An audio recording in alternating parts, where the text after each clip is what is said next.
There are moments when the word leaves your mouth before you even have time to think about it. Someone brushes past you in a hallway and you step aside quickly. "Sorry," you say, even though you were already moving out of the way. A conversation pauses for a second and you feel the silence settle between you and the other person. "Sorry," you add softly, as if the quiet itself might have been your responsibility. The word appears almost automatically. You might notice it sometimes, but most of the time, it slips into the moment without much attention. It has become such a familiar part of the way you move through conversations that it rarely feels unusual. In fact, it often feels polite. You apologize when someone else seems slightly uncomfortable. You apologize when a conversation becomes tense, even if you cannot clearly see why. You apologize when your response takes a moment longer than expected, or when your question interrupts the flow of what someone else was saying. The apology arrives quickly, smoothing the moment before anything has time to grow awkward. Often the other person doesn't even ask for it. They may not have expected it at all, but the word is already there, offered as a quiet way of keeping the atmosphere calm. Over time, the habit becomes almost invisible. You begin apologizing not only for things you have done, but also for things that simply happen around you. If a room grows tense, the instinct appears. If someone sounds disappointed, the word moves forward before you have time to examine whether the situation truly belongs to you. Sometimes you even notice yourself apologizing for your own reactions. If you feel upset, you soften it with an apology. If you need to clarify something someone said, the question begins with, "Sorry."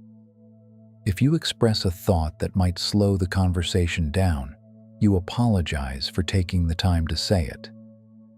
Little by little, the word begins appearing in places where no one placed blame. And because it happens so easily, it starts to feel natural. The apology becomes a small way of protecting the moment. A quick adjustment that keeps things smooth and prevents tension from settling in the room. But somewhere along the way, the word also begins to carry something else. A quiet assumption that if something feels uncomfortable, even slightly, there is a chance it might be because of you.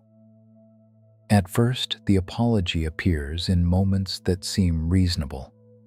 Someone waits while you gather your thoughts before answering a question.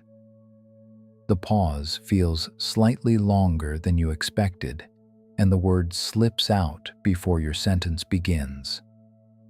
You soften the moment with a quick apology, almost as if the delay needed to be corrected. The conversation continues normally after that.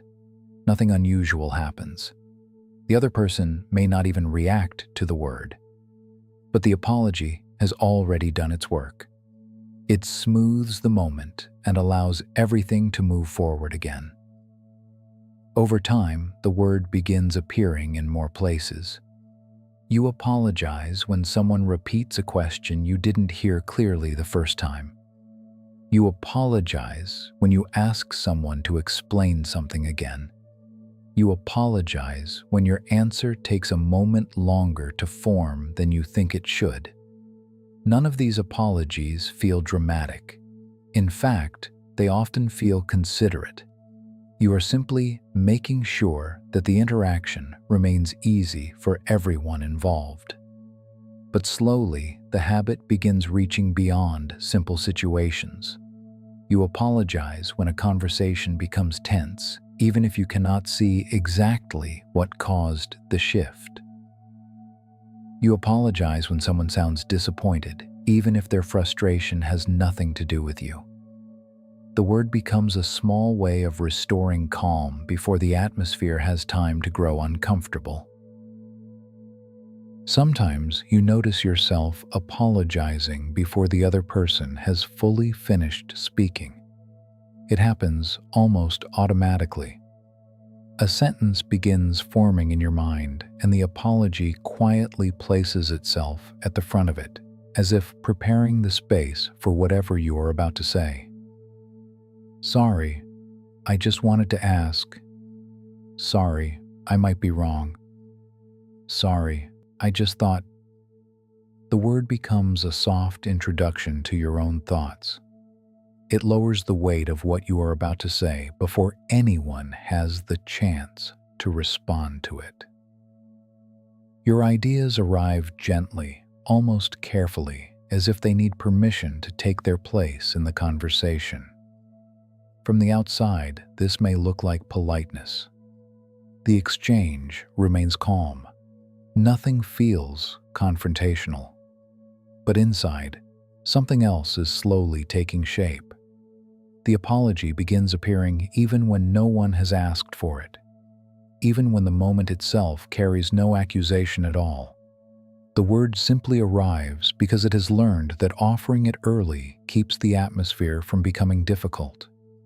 And little by little, the habit grows quiet roots beneath the surface of ordinary conversations. After a while, the apology no longer waits for a clear reason. It begins appearing in moments that feel almost ordinary. A conversation shifts slightly. Someone speaks a little more firmly than expected, or a pause hangs in the air for a second longer than it should. Before you fully understand what changed, the word is already moving forward. Sorry. Sometimes it leaves your mouth so quickly that you notice it only after it has been said. You may pause for a moment afterward, wondering what exactly you apologized for. The moment itself might not contain anything that clearly belongs to you. No one blamed you. No one asked you to explain yourself. Yet the word appeared as if it had been waiting nearby. At first, the habit seems harmless. It keeps conversations calm. It prevents tension from growing. If someone sounds frustrated or tired, the apology softens the moment before it can become uncomfortable. In many ways, it feels like a simple way of taking care of the atmosphere around you. But slowly, something else begins to happen. The word starts arriving before your own thoughts are fully formed.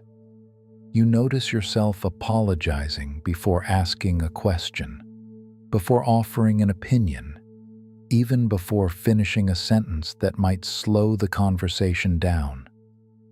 The apology becomes a quiet introduction to your own voice. You hear yourself say it again and again. Sorry, I just wanted to check something. Sorry, I might be misunderstanding. Sorry, I just thought. Each time the word appears, it lowers the weight of whatever follows. Your ideas enter the conversation gently, almost cautiously, as if they need to make sure they are not taking up too much space. Over time, this rhythm begins to shape the way you speak. Before your thoughts can stand on their own, they are softened by an apology. Before anyone has the chance to disagree with you, the word already prepares the ground by suggesting that you may have done something wrong. And the more often this happens, the more natural it begins to feel. The apology becomes part of the structure of your sentences. It settles into the space before your voice, appearing so quickly that you rarely stop to question whether the moment actually required it. Eventually, the word no longer belongs only to situations where you made a mistake. It appears whenever the room feels uncertain, whenever the conversation hesitates, whenever something in the atmosphere feels slightly uncomfortable, and without anyone asking for it, the responsibility quietly moves towards you. Eventually, the apology stops feeling like a response to something that happened. It becomes something that arrives before the moment has even fully formed. You might notice it when you begin speaking.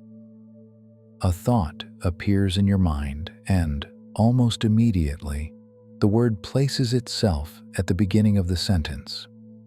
The apology moves ahead of the idea, clearing a small space for your voice to enter the conversation carefully.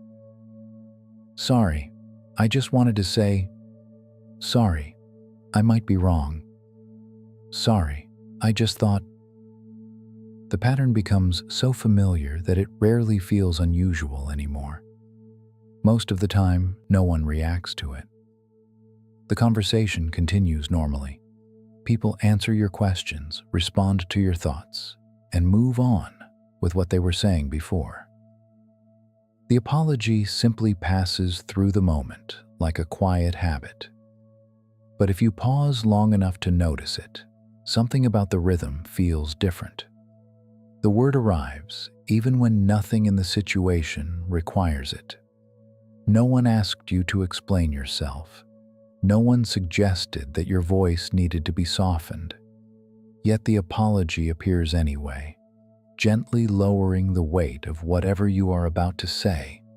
It becomes a way of preparing the moment. By apologizing first, you reduce the chance that your words might create tension. You make it easier for others to accept what follows because the sentence has already suggested that you may have done something wrong. Over time, this small adjustment begins to shape the way your thoughts enter the world.